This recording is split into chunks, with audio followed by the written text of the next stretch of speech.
Whether your beer is in a bottle, can, or glass, kick back and relax. It's Better on Draft.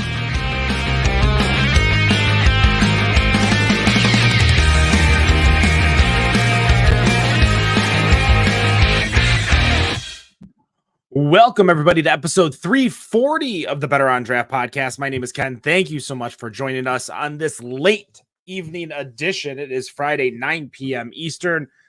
It is snowing all week here in Michigan, so hopefully you have been safe, no accidents. You have gotten your beer to drink at home and stay at home, so everybody is nice and safe. Let's go around and see what everybody is drinking, starting with Wendy. Wendy, what do you got? Well, I have this bottle of El Gordo cookies and cream. It's a 25%. No, I'm not sure. It's a limited release from the Good People Brewing Company in Alabama. I do have a beer saver on there, though, so I don't have to drink the whole bottle tonight. And to back that up, I also have a Back 40 Truck Stop Honey Brown Ale, also from Alabama. Well, our international correspondent, Dan, what are you drinking? You'll see the cans after, of course. I've got a Castle's Milk Stout, two-time winner of the best stout porter at the World Beer Awards, and also my personal belief that it's the best beer you can have on cask. That's some big words over there. It is. Big proclamations. Rob, what do you got? I've got an old bottle I found in the basement called Genuine Article from Indiana City Brewing, a brewery which no longer exists, sadly. Oh boy! Well, but this thing's a bourbon barrel barley wine. For myself, I have got a nice can of Allagash White, which I'll be rinsing it down with a second can of Allagash White. And since we're not doing the news and we're just doing a longer regular show, I've got a can of Allagash White. So I wanted to get as up to 40 ounces as I could, as this is a episode 340. But I did go back, and while this is the official episode 340, do you guys know how many episodes of Better on Draft that we've done here? Are we counting half episodes? And Episodes? Yeah, for sure. Geez. And Arizona episodes. Shoot, there was just one. That was the one that we did. Counts? It does count. It does count. Oh boy, I'd say 370. What about you, Wendy? I know you joined a little bit later, but you were on one of the first episodes. Are we including the news as separate episodes? We are not. So okay. At least evenings or episodes that we've recorded. So then I would probably say about... You cut out when you said that. Oh. I would probably say... No, I stopped talking to think. I would say probably 380 or 390, maybe 400. With the Rob, you're the newer guy, so your guess is as good as anyone's, really. That's right. I'm going for the funny number, 420. This is the 405th episode of Better on Draft. Okay, we need to have episode 400. Get the Flying Buffalo vertical ready. Yes, we have been doing this for 405 episodes, half episodes, special episodes, Michigan series episodes since October 2015. And the reason I'm bringing this up is so everybody is prepared. We will be going on our first ever hiatus. That's right. We will be taking a break, a much needed break from this podcast, from talking about beer, to kind of relax, reset, and see what we come up with on the other side of that. So this is going to be the last episode you will get from us for about 2 to 3 months is our guess. We're planning on coming back, but the website is still going to be going. March Draftness 2024 is still going to be rocking here in Michigan. So stay tuned for all of that, of course, on our Facebook page and our website, betterondraft.com. Our actually newly changed website, betterondraft.com, thanks to our webmaster, Bill, for all the work he puts in there. With that in mind, after 400 episodes, the one thing that I kind of want to talk about is burnout. we've talked about burnout within the craft beer industry, burnout in nearly anything that you do. You're going to get burned out. Sports players get burned out from, focusing on sports their entire life. Sales reps, we've heard from plenty of them talk about getting burnout from going, from bar to bar, beer store to beer store. And for us, it's no different. We are definitely feeling it here. But the one thing that we notice within the craft beer world and burnout is that we're starting to see fan burnout. People not going to the breweries as much anymore. We just heard that the Spring Beer Fest in Michigan is no longer, only after 2 years. So do you guys feel a craft beer burnout? And not even necessarily specifically us following the craft beer world as we do, but just kind of like keeping up with the Joneses, drinking all the beers, going to all these releases. Do you feel that way? I'm going to start with Wendy. Um, yes and no. I'm still always excited to go to new breweries. I have noticed that my friends are not as excited to go. That kind of puts a little damper on it. But I tend to be kind of a lone duck when it comes to that anyways, because I'm hitting breweries whenever I'm out and about and have a free minute. And that doesn't always coincide with what my friends' schedules are.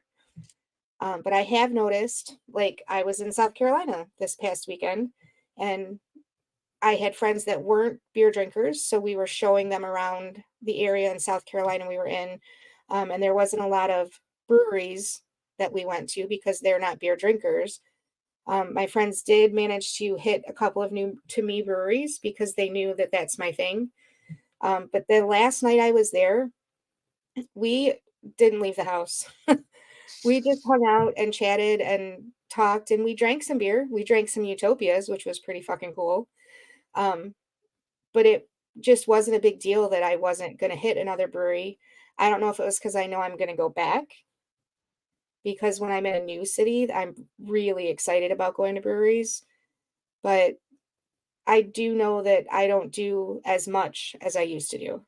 And I don't know if that's left over from the pandemic, if it's part of the new, I hate to say the new normal because it drives me insane when people say that, but I mean, I kind of feel like that's where we're at.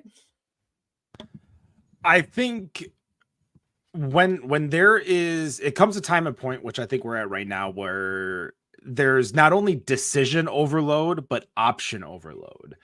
We have so many options of places to go, beers to drink, and that doesn't even just include, like, when we were talking about craft beer in 2014 and 2015, like Hopcat was a huge thing because you could go get all these beers at one specific place. But now you go to a Buffalo Wild Wings and there's, whether it's New Belgium or, even some of the locals, you're still getting, out of the 20-25 taps, you're still getting 15 probably craft beers, or crafty beers, whether it's owned by a major corporation or not. So I think the access to craft beer got so easy that not too many people, really, like, it just got so easy that it became second nature. And now that it's second nature, the new car shine of it is kind of gone. Going to a new brewery isn't on the top of everybody's list anymore because there's already probably 10 breweries that are new that you haven't hit, and there's another 20 breweries that you want to go back to because you enjoyed it the first time. But Dan, you're out in Arizona. What's the outlook over there as that scene kind of changes while you're there? So I agree with Wendy. I think it's the pandemic that did it. And what makes me believe that is New Year's Eve 2019. So going into 2020, right before the pandemic, for New Year's Eve, went to a craft beer bar right by my house, and it was wall to wall. If you weren't there early, you didn't have a seat, you could hardly walk through. After the pandemic, the place has never been that full. In fact, they don't even open on New Year's Eve anymore.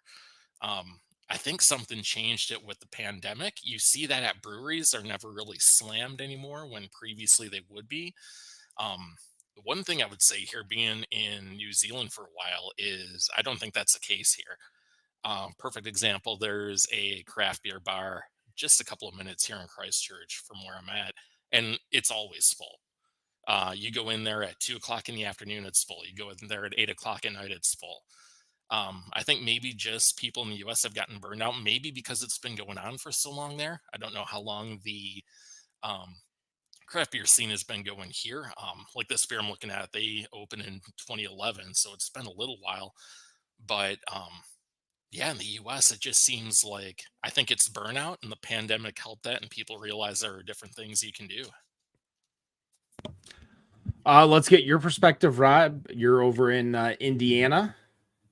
Yeah, I would agree. There's some burnout there. There's some just we've got all these okay. So craft beer, it started with like everything was IPAs. Like that was the big hop wars were going on and all that stuff. But then we got to the fruited Berliners, and those were exciting for a little while, and then those turned into like the slushies and all of that stuff.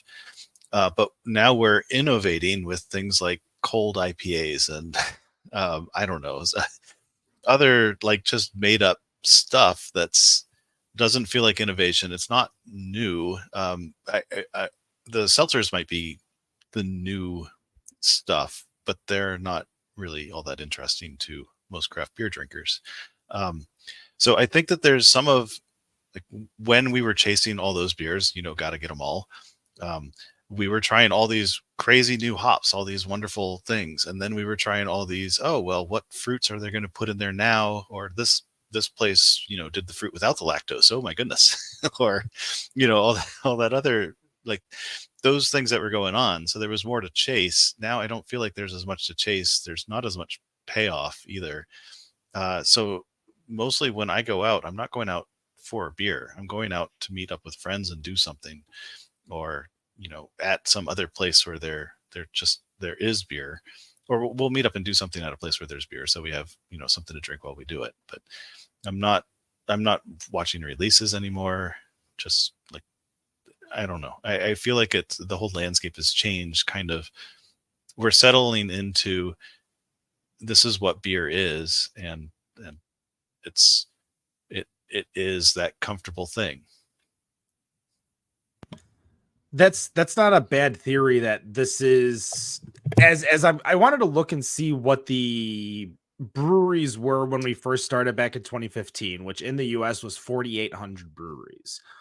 At the end of 2022, which is the data I have right now, I'm sure there's probably a 2023 number I could find, but it was at 9,500. So we're nearly double the amount of breweries from when this show started to where we are today.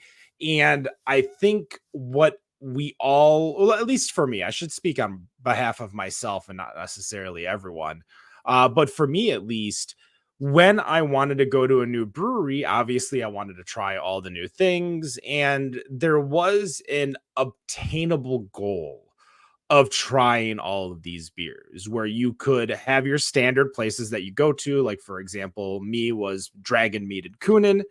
You could go and try all these different breweries when you were out of town, whether I was in like Charlotte, going to EB, or if I'm in Grand Rapids and getting a chance to try like Grand Rapids Brewery in downtown GR. That was obtainable because it almost felt like everything was in reach. You could go. Remember the girl that did every single Michigan brewery in 2018 or 2017 or something like that? Like Mitten Beer Girl.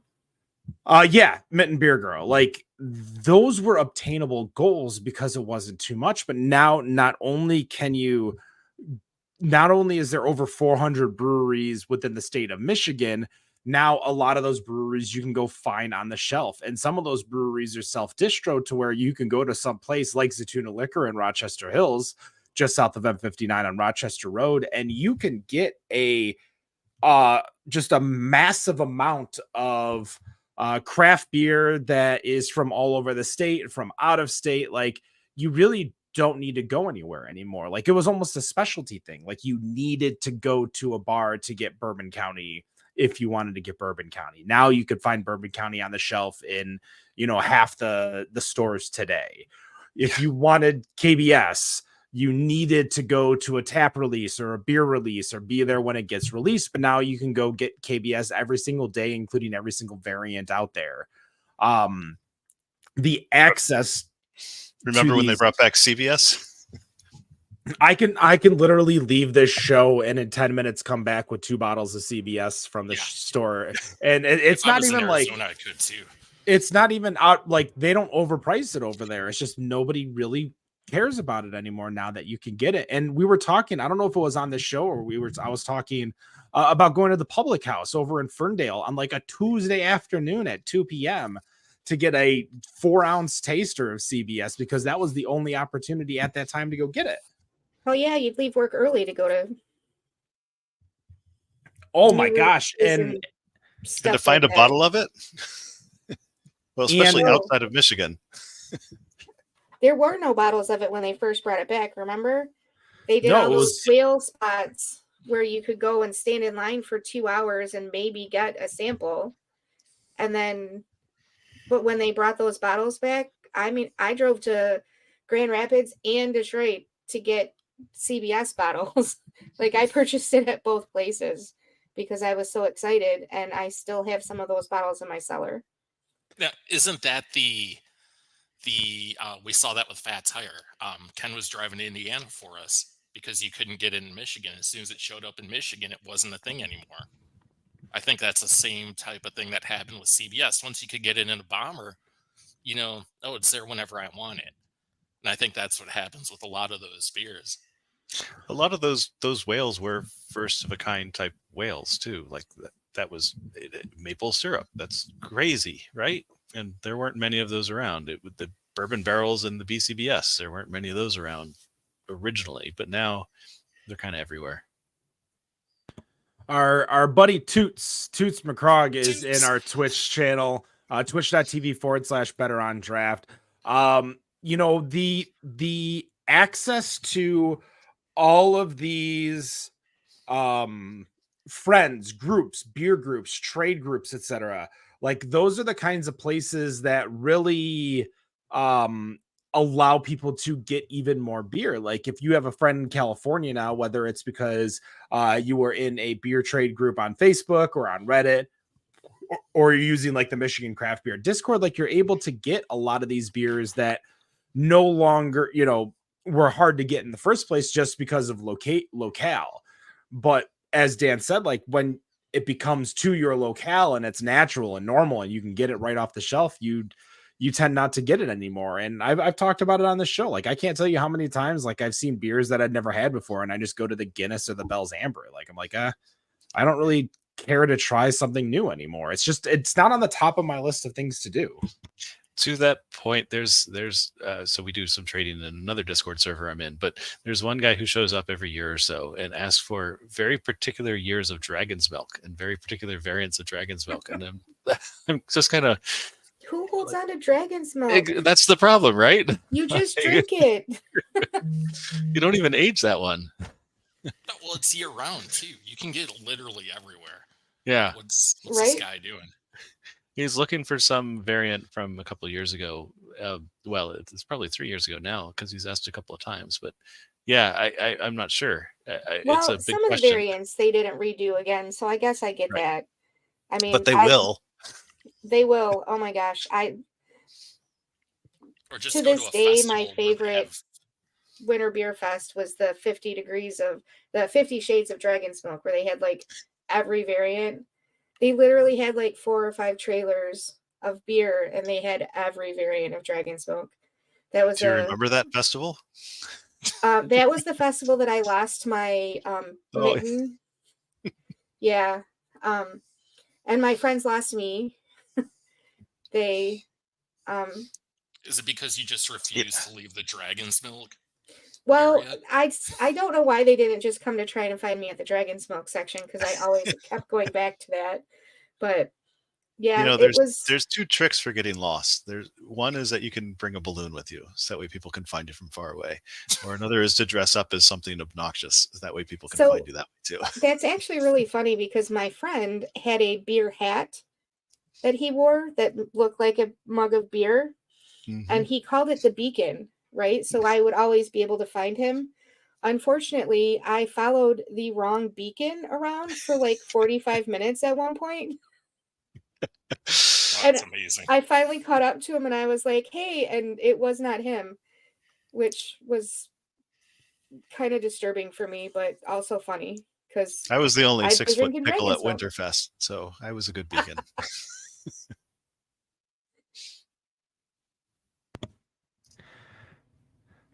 I'm sorry, I was on the Twitch channel trying to ban someone real quick for being a bot, basically. It wasn't Toots, was it? It was not Toots. Toots is still in there. But over on our YouTube page, of course, you can when we come back, obviously, I don't want to keep selling it because we're not going to be here for a few months. But of course, YouTube, Twitch, and Facebook, you can interact with us as C. Giardina did. Saying Rob brought up a good point. Guessing being a 6 foot pickle is a good point that they brought up. I don't know what point they mentioned. I'm all out of sorts here. I have to say, I would like to see pictures of that. I'm just saying. There are pictures of that.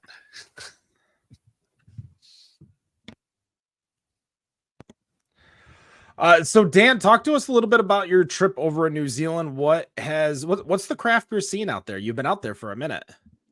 Yeah, it's not too bad. There aren't as many. There's a lot of breweries, just not really in the CBDs of any of the cities. But there's a lot of craft beer bars, and the one thing that always sticks out to me, especially on the South Island, is it seems like you can get hand pulls everywhere. From your dive bar to your high-end bar, all of them typically have not just one, anywhere from 3 to like 10 hand pulls like on there available for you, and there's always something on tap or on cask with it there. That's the best thing about it, I do think. Also, the fun thing, I've been going to a lot of cricket matches out here. They don't sell domestic beer at cricket matches. There's a brewery that supplies all the cricket fields with craft beer. And they've got all types. So if you want your lager, you want your stout, or you want your session IPA, your double IPA, your hazy, any of that, they have like every kind you can imagine. So that's a pretty great version of that as well, or what they do compared to what you see in the States when it comes to, you have your Coors Light, Miller Lite, Mick Ultra, that kind of crap.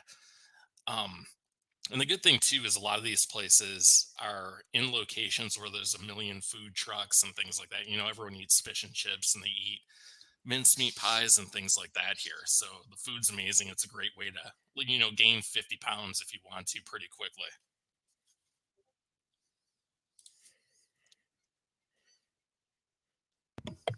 So you guys were talking. Good. You mentioned the craft beer bars, and I think that kind of goes back to the burnout point that I have a hard time going into craft beer bars now because they have so many options, but I feel like I've had so many of them, it's hard to find a new beer in a craft beer bar now. Do you guys find that? Not here. Well, no, I hope not. I've had countless craft beers here, but and the one that's right up the road from here specializes in craft beer specifically from the South Island.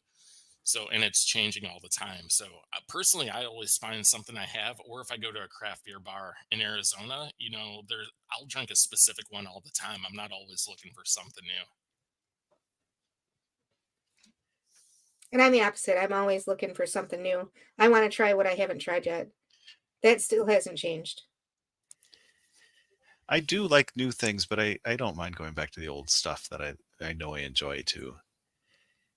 I mean, yeah, absolutely. There's days you want the latest, and I've got an idea here. I'm going to put you guys in a moment, but you want the newest, the latest IPA.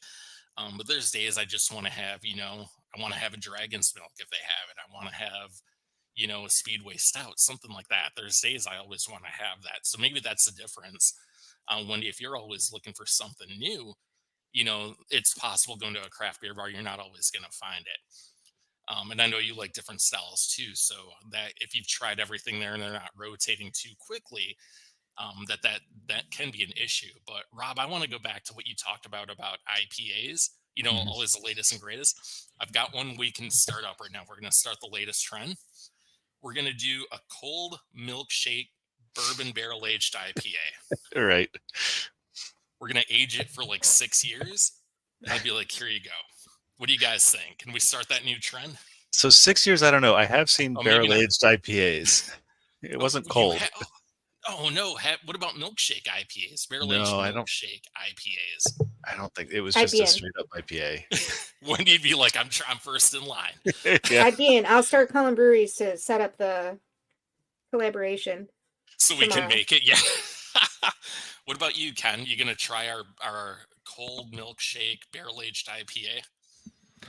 No. But you like IPAs now. Yeah. It was High Lie, in fact. So High Lie, they do a what is it? A white oak aged on baseball bats. It's delicious.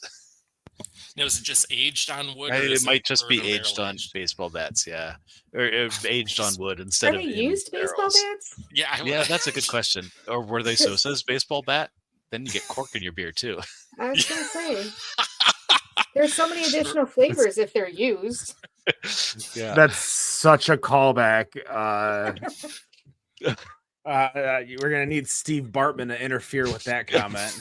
Well, he'd be the spokesperson. He was years Or- later. I don't know where we are. Somebody's got to catch me up real quick. I'm sorry. I'm a million We've miles got a away doing barrel-aged other things. IPA. Barrel-aged We're IPA. working on a Milkshake. collaboration. Cold IPA. Yeah, milkshake cold IPA barrel aged. Oh, this is funny. There you go.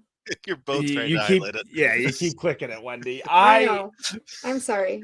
I mean, you could barrel age anything, and of course, you can wax top everything. So craft beer, it's for me, and I'll kind of put a little bow on my thought and kind of mixing together what everybody is saying. But as I go out, at this point, I don't look for a beer I've never had before. I don't look for a specific beer. I just go in there. I look for the handful of styles that I like. I pick a beer and I just go on with my life. Like there's really, it's the get off my lawn, old curmudgeon mentality that you guys have grown to Curmudgeon's hear. Better Half. That's a great beer. That is a good beer.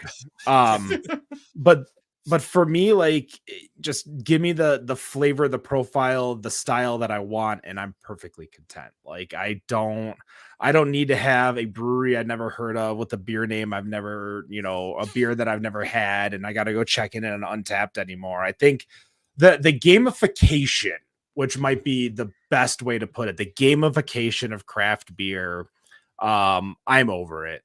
I love drinking craft beer, and what's so funny is that I'm about ready to self-promote because even though we're going on hiatus, we're gonna go brew a beer over at Eastern Market, which I gotta go talk to Wendy about.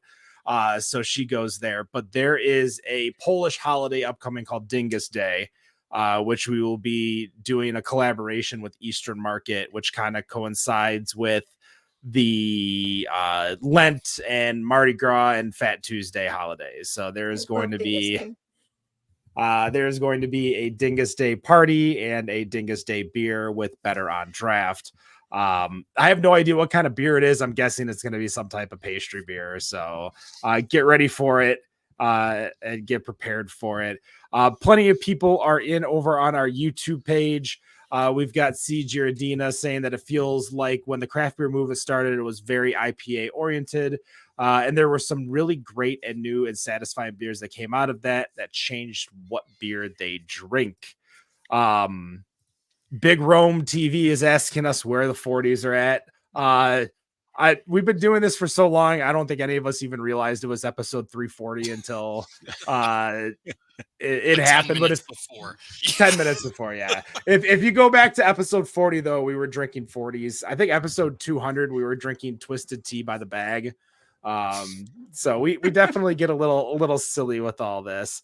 But there's just really nothing that gets me to want to go drink new beer anymore. I just want to drink what I like and enjoy it.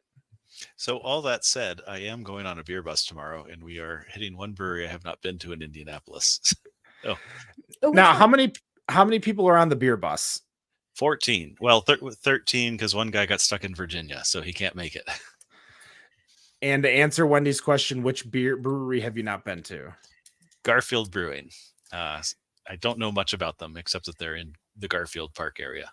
Now, are you guys going to go into each brewery and each ask for a flight and piss off every single person in the world that works there? all probably won't piss 13 of off us anyone. will be Yep. doing that. Yes.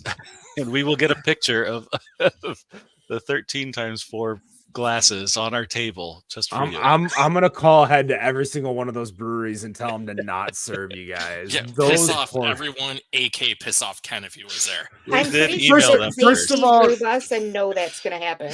Dan, if you were a bartender and 14 people walked in asking for what's the quick math, 84 tasters. Yeah, let's do it. That For no, fuck's sake. yeah, that's how I feel. No, like, I will probably be getting a pint of each one and then filling a growler for drinking on the bus because we've got some time between breweries. That's the way to do it right there. Heck yeah.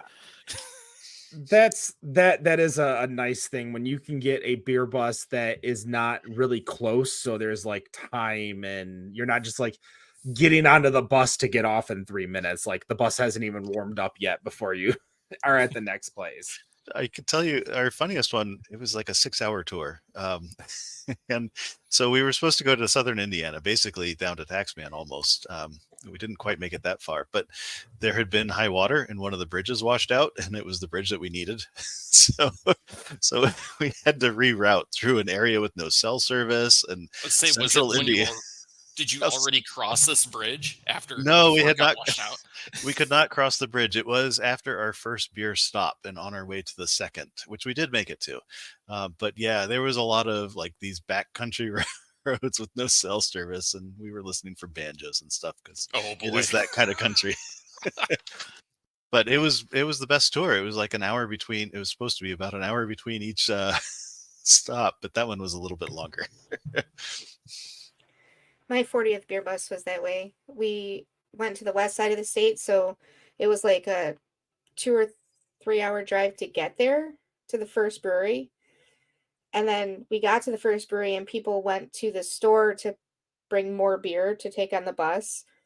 And it was a craft beer bus. So Steve Johnson was like, I've never had so much Bud Light on one of my beer buses before. Because not all my friends are craft beer people, but they wanted to come and celebrate. So I think that's like the way. 40 people on our bus, though. That's a massive bus, to say the Was it least, like to get. Yes, And it's it's a a school school bus. bus. School Yeah. bus. No, it wasn't a school bus. Or a This was charter an actual bus. like charter bus. Yeah, we had to have 40 people to fill that bus out and make it so I didn't have to put an arm and a leg out for my own birthday party. Yeah, I've been on a handful of like party buses and stuff, but like, how many people were there? 40. 40 people. That's a lot of people to pay attention to, and like that almost gives me anxiety. Like if I had a 40th birthday, trying to have 40 people celebrate with me, and I'm just like, oh my gosh, like this is a little too many people for me. It's 40 Yeah. drunk people trying to get them back on the bus. It's like herding cats. Well, that's why you hire a company to Yes. plan the to tour. Get them back Like on the bus. I texted him and was like, this is what I want to have happen. And he's like, we'll make that work. Yeah, wrangling drunk people, I typically I'm the one that gets stuck doing that in just my history, because I've always, as we told the story, Dan and I have known each other for 21 years now, and I was definitely of age when I met Dan, and drinking beer with. We're going to Augie's. Yeah. I was going to Augie's at 16, drinking Boombas and Coors Light. So I had at least the experience of drinking by the time my friends started drinking. And after that, like they would get so drunk so fast that there was absolutely nothing I could do but have to be everybody's babysitter. Whether it was trips to Windsor or trips to Michigan State or frat parties or anything like that, or even house parties, even that weren't even at my house. Like I always had to be the babysitter, because somebody would always get so drunk, or many people would get so drunk so fast, because it was like the one time they would drink in the month. Sounds like at Nick's frat parties. So, oh my God. I can't tell you how many times I had to be like security at those places, and I'm not even part of the frat. Go on, Wendy. Speaking of Windsor, there was one time my friends and I went over to Windsor, and I want to say that some of us were already 21, but the other ones were still under the age limit. So we went in a group of girls across the border, and we went to get into the bar, and one of my friends who was underage realized she didn't have her license. That was the And whole point. her friend that was driving was like, sorry about your luck. I'll see you later. And went into the bar. So she had to call her mom to come and get us and bring her license so she could get back across the border. No, wait a minute. This was obviously pre 9/11. You're telling me they were asking for your ID crossing the border? No, You know how many not crossing the times- border. She got across the border just Well, fine. that's what I mean. Getting Going into back the to the bar, US. she couldn't get into. Yeah. Oh, gotcha. Okay. Because I was going to say, pre 9/11, you could do whatever you wanted. They would just be waving countless drunk people back into the US. Oh, yeah. You tell them, and they'd just be like, hey, here you go. Truck full of people in the back in the bed. They're like, what's everyone's citizenship? As soon as they all say, yeah, US, they're just waving them through. Those were the But good old days. she's 19 years old. Do you really think that she wants to go across the border without her ID? Be like, oh, I forgot my ID, so I'm going back home. But we still needed a ride because her friends were like, sorry about your luck. We're going to the bar. Ooh. Which Yeah, that's kind I of would crappy. have a different friend from that point on. I'm pretty sure I didn't hang out with that friend of hers again. But I'll never forget that. I mean, Windsor is not that far away from the Metro Detroit area No. to where you're 20 minutes at most to the border that Oh, yeah. somebody you could have been back in an hour. Easily. And somebody could have driven back, and I'm sure that person would have bought them a slice at Pizza or paid for all the tolls and something at duty free. Right. That's some bad. Whoever had the That's a keys to the terrible car, that's not a good friend for sure. True story. Are you still friends with that friend? I'm still friends with a friend who who forgot the ID. I do not talk to. I don't think I ever went back out with the person who was driving because that left a bad taste in my mouth. Like, That's Shit. probably you don't hang your girls out to dry like that. That's Yeah. not how it works. No. You would want someone to do that for you if you had, accidentally crossed the border without your ID. I remember. So, fun fact: you can get into Canada without a passport. Oh, yeah, they don't care. It's the US that we. Yeah, but It's you getting can't, back. you can't get No. back is the thing, Right. and that is the amazing border patrol lady. My mother forgot her passport, and she crossed the border, and I had to go drive to my parents' place, get into their safe, get my mother's passport, then drive all the way across the border just to drop it off. But see, that's the kind of thing where my dad's like, all right, here you go. Here's, $150, go play because my parents were at Caesars, go play it at 3 card. I lost that money in like 10 minutes. And I'm like, oh, well, I guess I'm going home now. That sounds like your typical 3-card poker session, honestly. I went and played at Motor City beginning of December.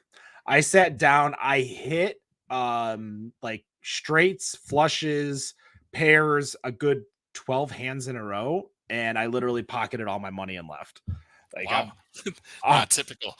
my dad stayed and played for another hour and a half, and I'm just sitting there with the chips. Like, all right, you keep playing. I'm like, he was up, I was up, and he fed it back. Yeah, I would have done the same thing because that's rare in 3-card. It's such a crapshoot. No, you're too busy trying to play from behind in 3-card. Like, you're trying to Yeah. catch up on like the So- first 3 hands that you lose. Chasing that's what I mean. You're always chasing your losses in that game, I feel like. To Toots' point about the beer trolley in New York City, I don't know how many people, I don't know how hyped Cincinnati is, but it's a really good beer city. But they have a free streetcar that goes around, and one of the stops is in front of Rheingeist, another one's in front of Taft's. It goes down by the ballpark, which has Moorline Lager House. So really, you can do your own free beer trolley right there in Cincinnati. Just stay downtown Absolutely somewhere. amazing. Yeah. Yeah. Go eat some Skyline chili after you've drank 9 beers. Yeah. And then They're gonna love you on that trolley. I You was can do at the least. Go on, Go ahead. buddy. You can do the same thing in Greer South Carolina, but it's a golf cart is the trolley. Well, that's Still even had better. That's even better. That's even better. Do they can they do it as one of those trains, like the mall train? Because I would be in on that. That would be so awesome. I'm Be gonna asking to drive. send him that in a message that this you should try this You know what for they the need to busy do? summer. They need to do like a Lime electric scooter beer or a brewery tour where everyone's drunk Oh, driving around on the electric scooters. That'd be amazing. On a Segway. Oh, I'm that not too. allowed on You get electric the same. scooters. What's that, Wendy? I'm not allowed on electric scooters. My Why? What friends all happened? think I would break myself. Uh, I mean, I have a they're hard pretty time. fun.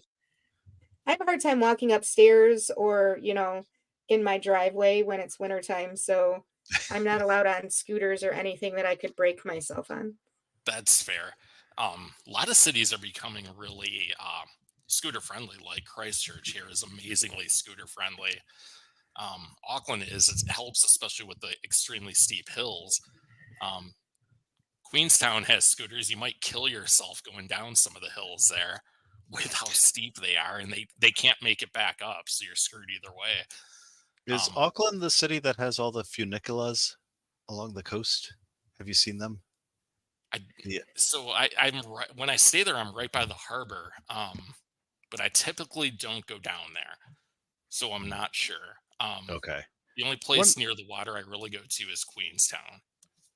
One of the cities in New Zealand has the most funiculas of any city in the world, and it's a bunch of private ones that go to people's houses because they can't do driveways and stuff.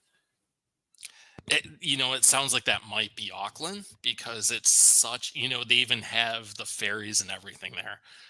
So it might be. Okay. For those who can't even spell funicula on Google to get a proper Google search, what is a funicula? It's like a cable, like the cable car that you would see for a ski lift or something like that. It's that Gotcha. idea. Yeah. I Okay. can tell you every city does have them, every major city, especially on the South Island, because the mountains are so high. Everyone goes up there to just check everything out. Toots talks about St. Simmons and HHI have golf carts on the roads. There's Put-in Bay over in Ohio also does that, where you can bring your car to Put-in Bay, but basically everyone that kind of just takes the regular ferry to Put-in Bay will rent a golf cart of some sort to get around for sure. And obviously when you're driving even those scooters, you can get a DUI or an OWI or whatever. So please be careful. I remember taking Ken saying, don't listen to me. I'm saying be careful. I remember taking the scooters all around Denver. I was on another very scooter friendly city. Mm-hmm. All the breweries were spread out enough to where you needed to have some type. As much as there's so many breweries, they were still so far away. The only place that I've ever really felt a great walking trail was Asheville. But even like Grand Rapids, like you can hit 2 or 3 places and that's it. Whereas Asheville, you can hit, 25 breweries in the city, all within walking distance to where you can't even hit all of them.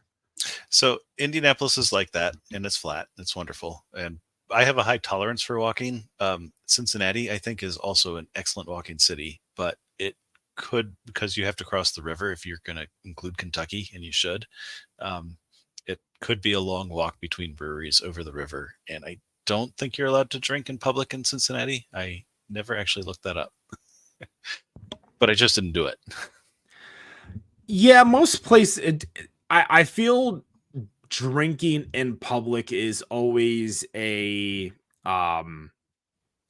obviously city by city, case by case, but even places where it's not legal, like as long as you're not being a dipshit about it, nobody really cares that Right. you have like an open container. Like as long as you're not drinking one, being a dipshit, but 2, like you're not taking a beer from a bar and walking out when you shouldn't. Like those are there's some There are not levels cops. of quorum. They're not cops standing in the bushes waiting for you to drink in front of the Ford Museum, the Ford Library. That's the nice thing about here. You can drink in public except in for certain areas. You go to a cricket match and everyone's like walking around drinking excessively, it feels like. And then the bars are open here till 4. It used to be 24/7, but it's very, and you can walk out with beers too. So I guess that's a big difference. Kind of like Las Vegas, if I remember correctly. It's been about a year since I've been there, but can't you walk out of the casino with beers too? Yes, no glass, obviously, on any of the sidewalks. So most places, the little vestibule of all the entrances and exits of casinos typically have like a massive stack of plastic cups. That's right. Because Yeah. the big doors will say no glass outside, pour it in a cup, and then you can go out and go. I And thought you can those were James, for did you chips. say 24/7? chips. What's that? Did you say 24/7? It used to be. Now it's till 4. Okay. Between 4 and 7, you can't buy beer at all. 4 still, I'm like. So you can take a nap for like 3 hours before you Yeah. start back up again? Yep. Makes sense, I Basically. guess. Yeah, there's not too many places these days that are 24 hours, except for like probably like New Miami, Orleans. New Orleans. That Orleans makes and sense. Vegas. Vegas. Yeah. Even so, like the last time I went to Vegas, like I had to just stop It was- myself from drinking. Well, yeah, you go to Vegas and you're watching people get trashed, and you know they're from the East Coast and they're drinking at like 10 o'clock in the morning. It's like you're going to be in bed at 4 p.m. and Oh, not that- wake up till the next day. That was I had that definitely exact me. experience. I mean, the last time when you and I went to Vegas a few years ago, Elimination pre-COVID. chamber. Yeah, and I remember being up at 7 a.m., 6 a.m. at Binion's playing Pai Gow with all the Ohio and Michigan people, and we're all drinking Coors Light at the table, and it's just constantly being fed to us as we're playing. Like that's Vegas. You could definitely find your people, like the Midwest people, at 6 a.m. at the casino, like Oh, yeah. bright-eyed and ready to go and take on the day. And the then rest you're of the all going to city's bed. quiet. Yeah, you're going to bed at 8 o'clock, even if you're not drunk. It's like, oh, I'm so tired. I'm like, dude, it's like 6 o'clock. What are you doing? That first night, I definitely did not plan accordingly because I flew in, met you in the Strip, and I was just dead by the time we got to downtown, it was still like 10, 11 o'clock Vegas Oh, time. yeah, by the time we got there, yeah, you're right. But like I was up all day flying in. We were drinking all day. We went to the event and drinking, and all the walking we were doing on the Strip. Like it was just such a long day. But I remember the first time I was in Vegas, I was up until 5, 6 a.m. Vegas time, and then going to bed for just a few hours, taking a shower, and doing it all again. Best way to get used to the time is just staying up. So when you guys go to Vegas, do you normally stay on the Strip or do you stay downtown? I have never not stayed downtown. Yeah, these days I'm downtown guy myself. Dan I'm and always I there for work, so I'm on the Strip. I've only That's- stayed at the Tropicana. Oh, yeah. That's Well, I've fair. stayed at the MGM across the street from the Soon to Tropicana. say RIP to that place, man. That's a great Yeah. casino. Every single time I've stayed downtown, for the first like half dozen times I stayed at the Vegas Club, because rooms, if I wasn't even getting them for free, I was paying at most like $25 a night. And no resort fee too. Yeah, It was no resort literally fees. It was $25. I can't tell you how many times, and I was getting so many free nights because we would gamble there for a good 12 hours a day.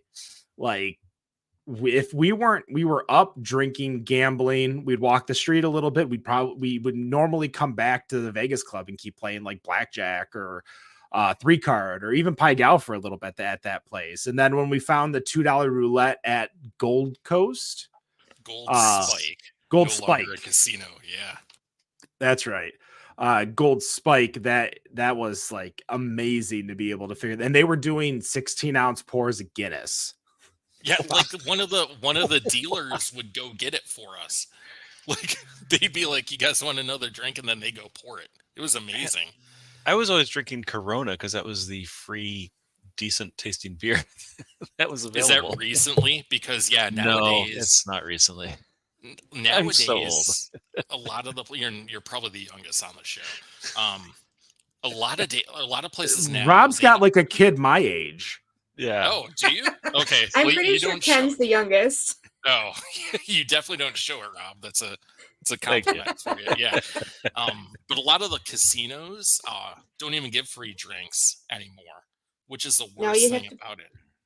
you have to play for so many minutes for them to give you a free drink. Yeah, for everything. That's That what they used to told be me last time. that The used to be first just for video poker. Now it's everything. the first time I was in Vegas, it was for work, and the group I was working with, we got along great, but our goal was to get a free drink in every casino up and down the strip. So we would go to a casino and play until they gave us free drinks, and then go to the next casino. It's amazing. Those are probably $40 or $50 free drinks right there. Yeah, we started up at the Bellagio and ended up at the Mandalay Bay, and that was kind of the end of our night. Now, I don't know if it's still the case, but I was there in March of last year down at the plaza downtown. And especially late at night, there was like one waitress working, and she was making the rounds every 20 minutes for everyone. She knew where everyone who was drinking was at, and she'd come around every 20 minutes like clockwork, a lot of times with what you were already drinking, which That's was how you make your absolutely tips. amazing. Smart Yeah, girl. that's Well, that was the same thing, Dan, when we were in Vegas Club and we were playing, because this was just when virtual dealers became a thing. So they would have Oh, like yes. the big virtual dealer machines with like 6 seats. And I can't tell you how many times there was a virtual blackjack dealer or virtual blackjack machine we were playing at. And every 15 minutes on the dot, a new round would come for everybody at the table. And this was the same place that they were serving me like 8-ounce Killians on draft. And I literally, I'm like, can I get a bigger glass? Like it's not, I just need to like be able to drink more instead of bring you me coming two. every well it that benefits yeah. you a lot more than it benefits me. Like the thing is that every time she would stop by us, and she would stop by every 15 minutes, there was 6 to 8 of us. So she was making $8 just on our little table every single time. So she was making $32 at one of the slowest casinos downtown just Power, for yeah. Just from us. for us. Yeah. So she was smart enough to give me a bigger glass and go from there. But even that was back in 2008 probably. Yeah, it was a long time ago. So I know this is off the Vegas topic, but I was just at an Embassy Suites in South Carolina for that conference, and I don't know if you know, but do they still do business hours? They do. They have the business Manager's social, reception. the manager's reception. So you get 2 drinks between 6 and 7:30 every night. 2? Only 2? Only 2. Huh. Which, I mean, that could be $20 right there. Like it's a decent deal. But I'd go and stand in line, and I'm like, can I just get both of them at the same time? Especially since like the night I got there was like 20 minutes before the manager's reception was over.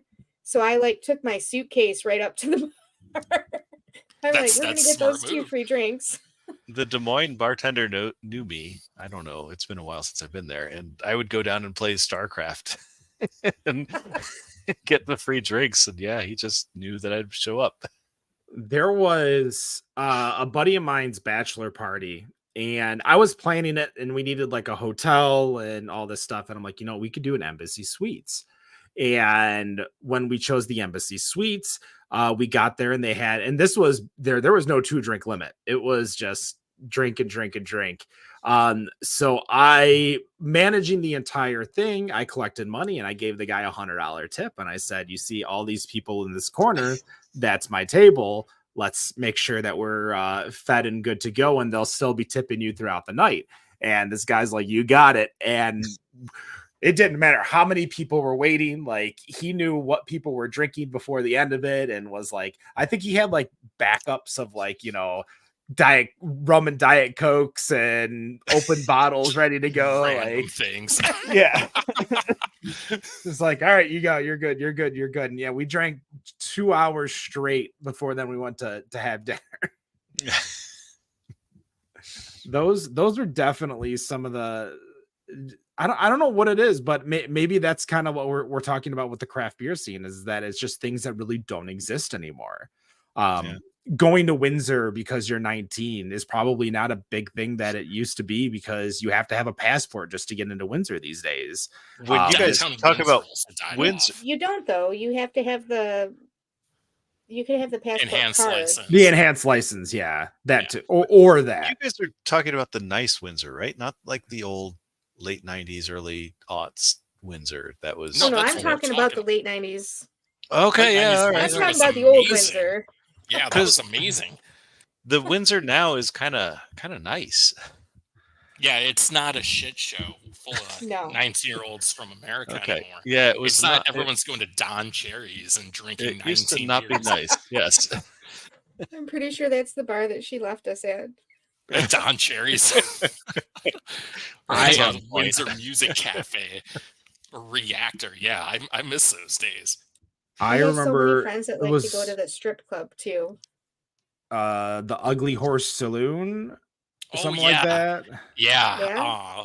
I can't remember the exact name. but I know think it's the Ugly exactly. Horse Saloon or the something like that. I remember always going to Peppers.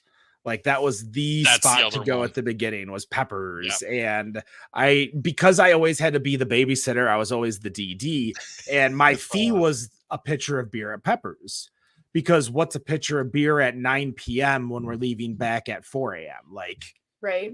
Like I'm I'm sober as a bird by the time the night's over. So that was my fee, was the pitcher at Peppers. The Honest Lawyer, I remember everybody always wanted to go to, with the little bowling alley at the bottom. I think just drinking culture had such a weird ebb and flow during the aughts. When beer pong was huge in that 2000s to early 2010s era, like everybody was playing beer pong, and you had Beer Fest that came out, so everyone wanted to drink from the boot, Das Boot. That's right. You know how we did not Turn have the like heel. a herpes epidemic from playing beer pong and sharing cups and You probably just didn't hear reusing about cups. Yeah. There wasn't I mean- social media like that back then, so nobody talked about it. There was still MySpace, and there was still like AOL and Messenger, and people were still out and available to talk to everybody. It's not as easy. I mean, Twitter is only 2007, 2008. So I did build a photo sharing site back then because we had one of the early digital cameras. oh man, so everyone could get all their photos off of So- your Yeah, so my family could get their photos of my kids and stuff. That's what it That was is- for. That is how old I am. I had a digital camera in '98. Kids in 00. Yeah, and I mean, even then, like 04, 05, Facebook was still like just starting. So people were on Facebook at that time, poking each other, playing each other and Bejeweled and all that weird stuff of the early but before our parents joined Facebook. So yeah, I disagree with your sentiment that social media was not there then, especially for people of my age. Not when I was going. We'll put it that way. Yeah, that wasn't in the 90s, there's- Ken.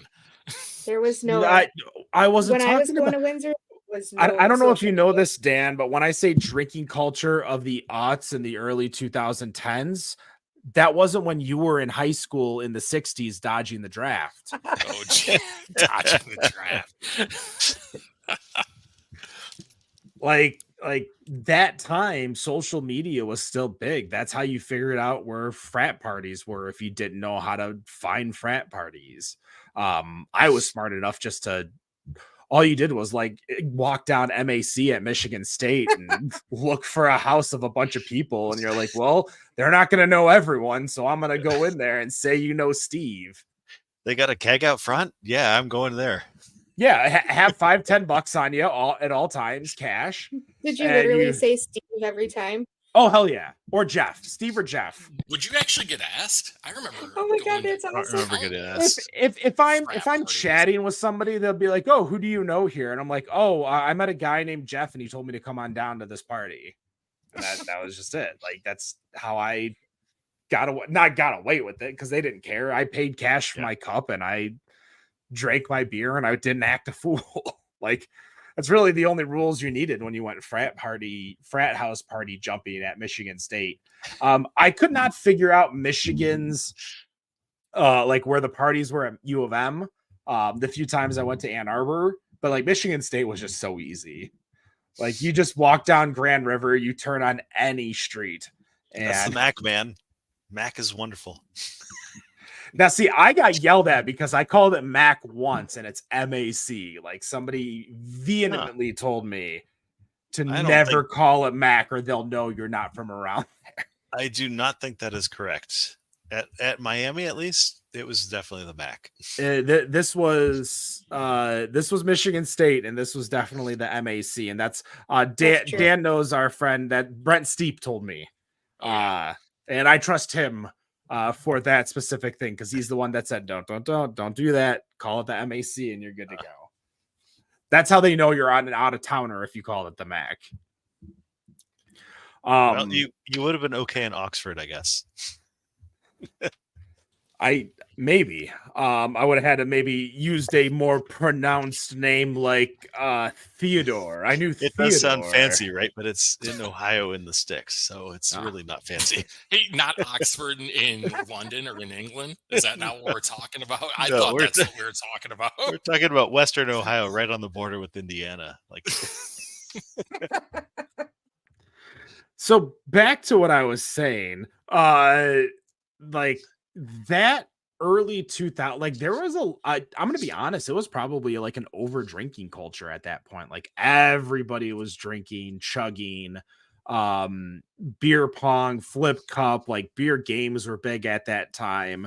And now as the next generation is entering into the alcohol drinking world, people are not only drinking less, but they're drinking so many different things that the macros aren't necessarily catching up with the trends. And I think I don't know why, and maybe it's because like weed is available to everyone. Wendy, you're ready to talk, go for it. So I'm just curious, we all had our drinking games. Are there weed games that they play now, or no? Weed games. that sounds horrible. Like, do they? I don't think you can do is there that. smoking games that they play? Like we had like Edward 40 hands and beer pong and flip cup, and there were so many games that we would play at parties. Do they do something like that when they're smoking out? I'm just wondering. Picking a movie. Now if you are last in flip cup, you have to like smoke some fentanyl. That's right. We don't know if It's it's a good laced thing with I'm one anything. sip, You're one gonna smoke flip, this. so I don't think he did that. I actually looked up, and by the looks of it, it looks like it is just a bunch of random things to do. Like the weed game is play video games, or you smash a whole bag of Funyuns, stoned musical chairs. Like all drinking games involved drinking. Like the whole point was to drink or not drink. My experience with the weed game is try to go 30 minutes without going to the fridge for another beer. I mean, that sounds like an impossible game. That's just Thursday nights for me.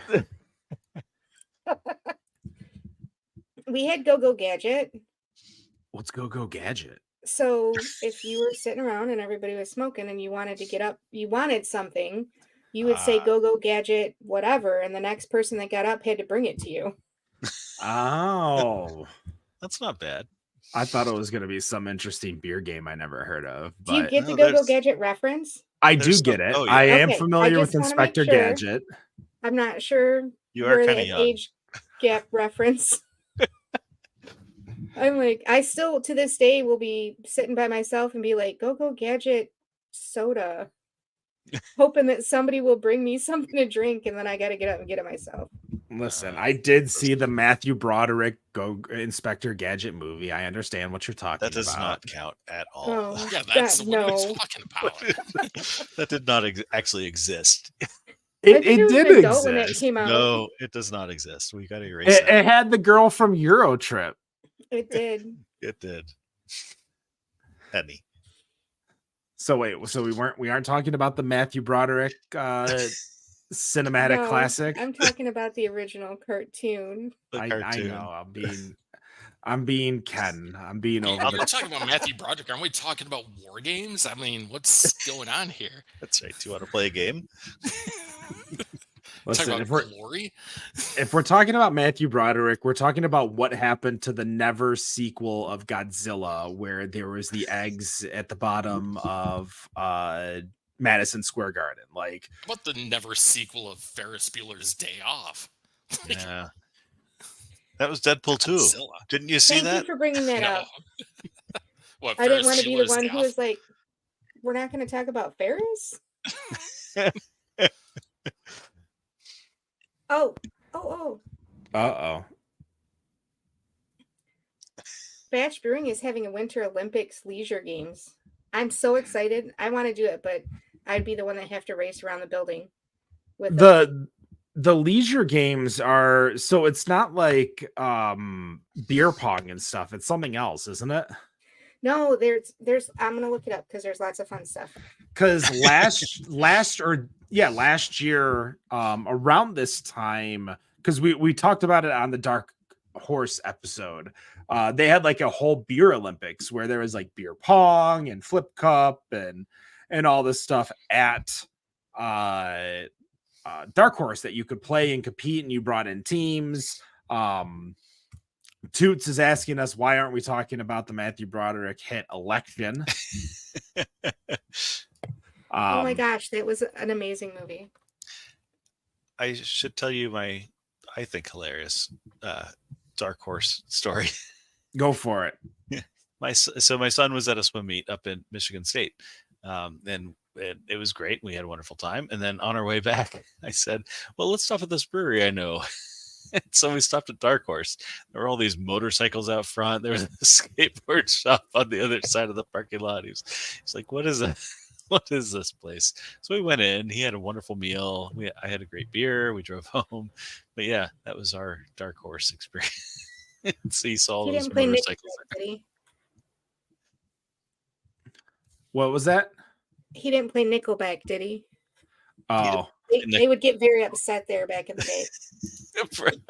And it was back in the day. So no. I'm still disappointed that I never got a tattoo at Dark Horse.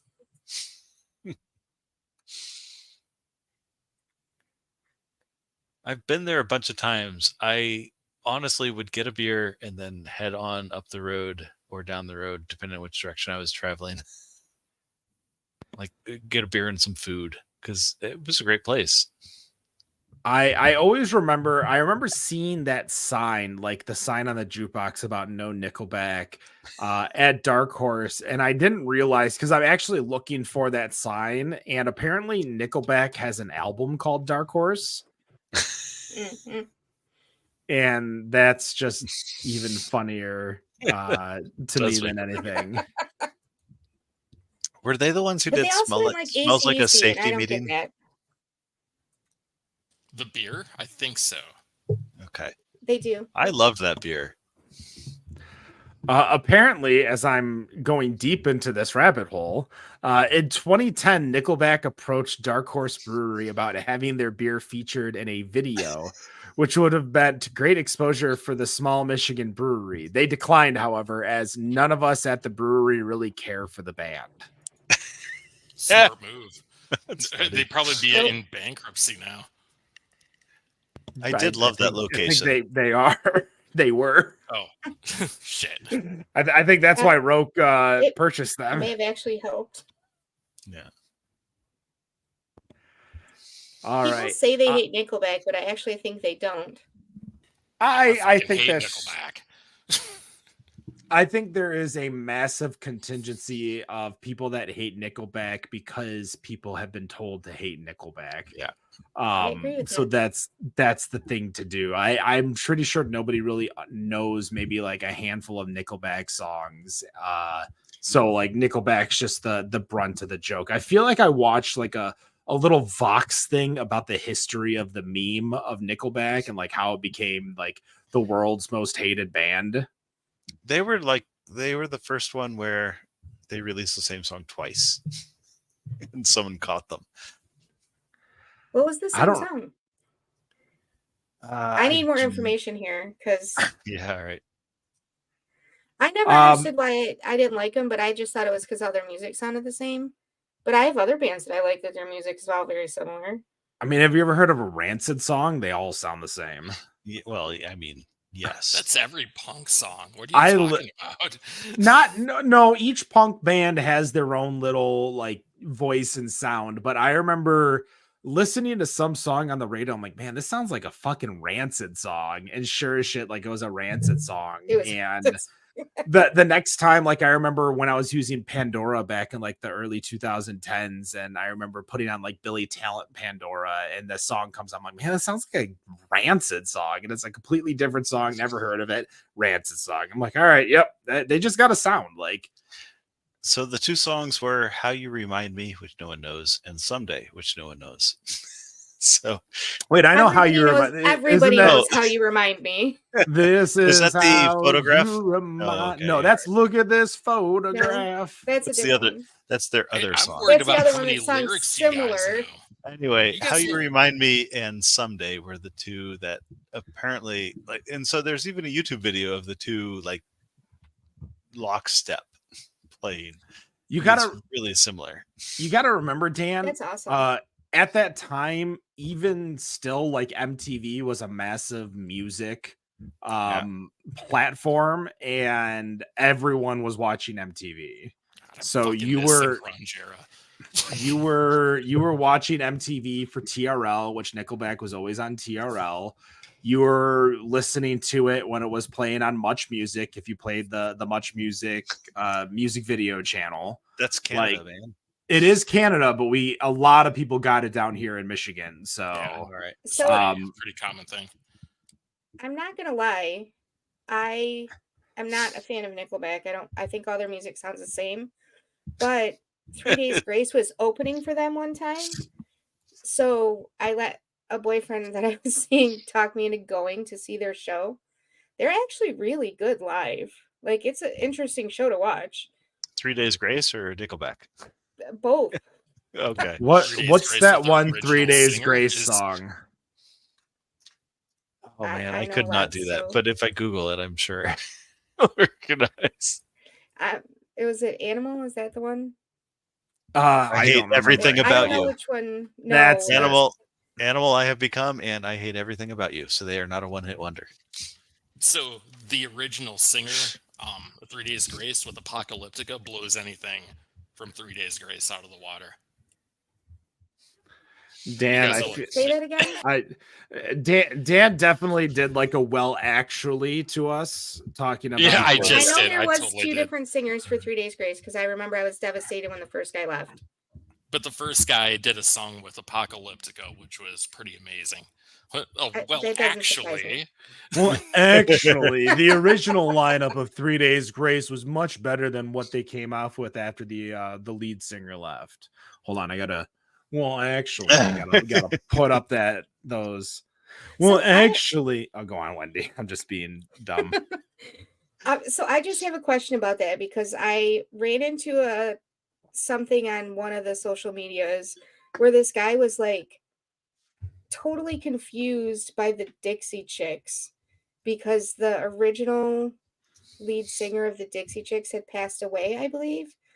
And he was like really confused that the Dixie Chicks had a different lineup when they became popular than what the original band lineup was.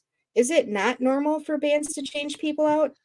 I mean, Faith No More had Courtney Love as their lead singer at one point, so I think it's pretty common. There That's used what to I be thought, 4 too. members of Destiny's Child. Yeah. Right? This would be 4 members of Boys to Men too. Like I was like, I'm really surprised by this because bands change people all the time.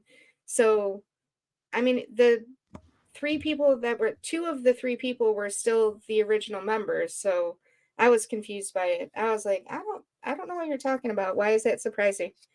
But I just wondered if it was just me or.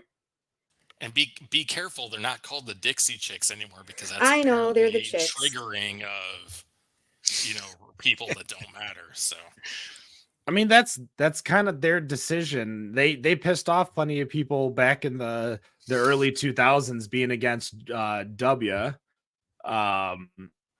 So I feel like they thing.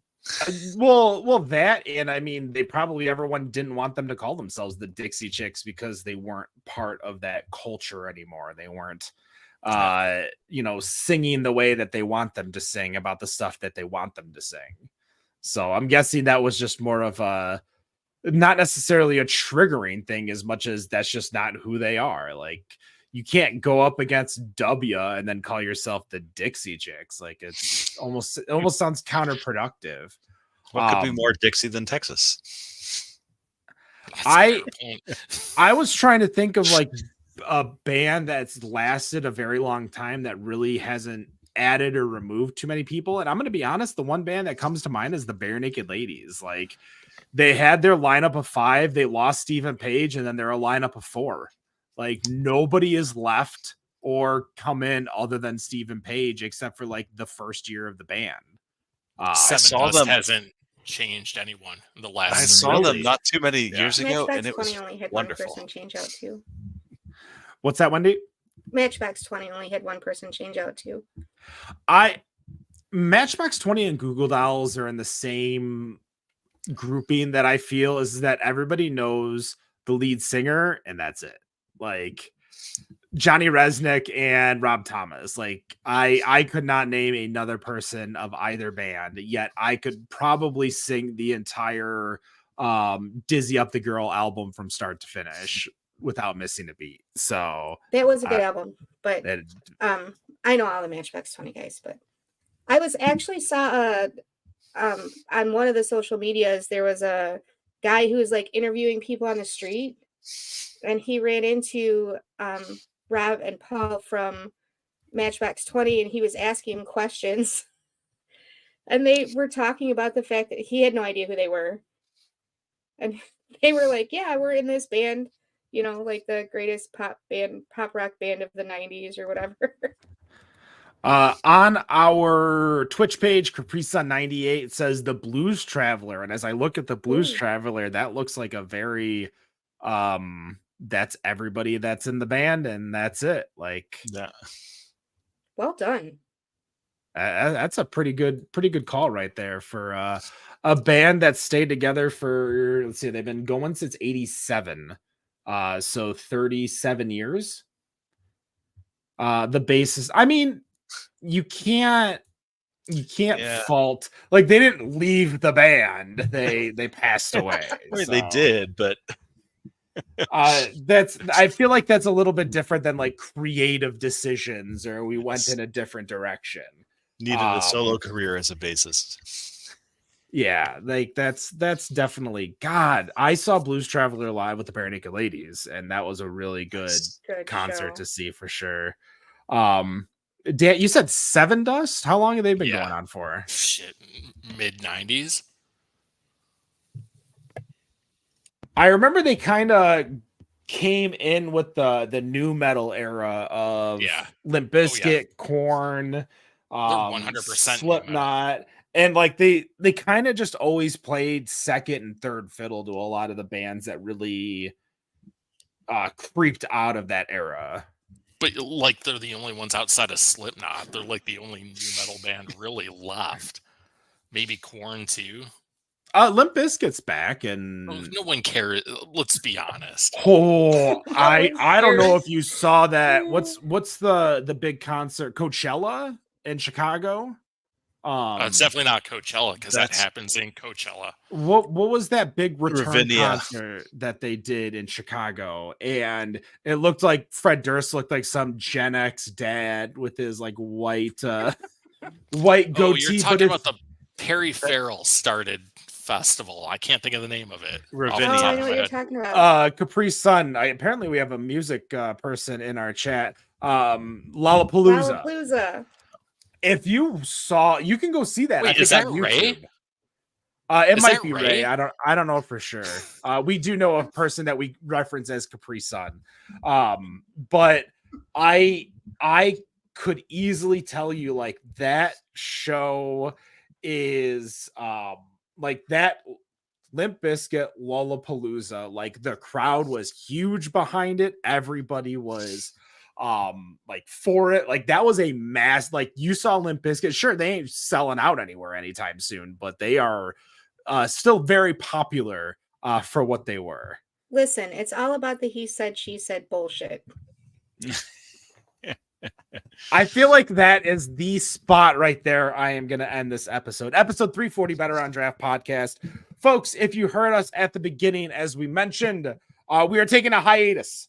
The goal is to be back sometime in April. Don't worry, though. BetterOnDraft.com is still moving. The Michigan Brewery Map app still going. Nothing's going to change there. The website's going to go there. As well as March Draftness 2024 is going to be there. And of course, you could probably see Wendy and I as we go brew a beer for Dingus Day over at Eastern Market Brewing. So go check that out. Of course, you can still follow us on all of our social medias. We're not leaving. We're just not going to be doing the show for a few months. So Better on Draft on Instagram, Facebook, Twitter, TikTok, wherever else you can find us. X, I guess, is what it's called now, not Twitter. Thank you so much for this amazing journey. 405 episodes in. I feel like we deserve a break. So we are going to take one. We will be back in a few months. No matter what you think of your beer, we think it's Better on Draft. Have a good night. Cheers.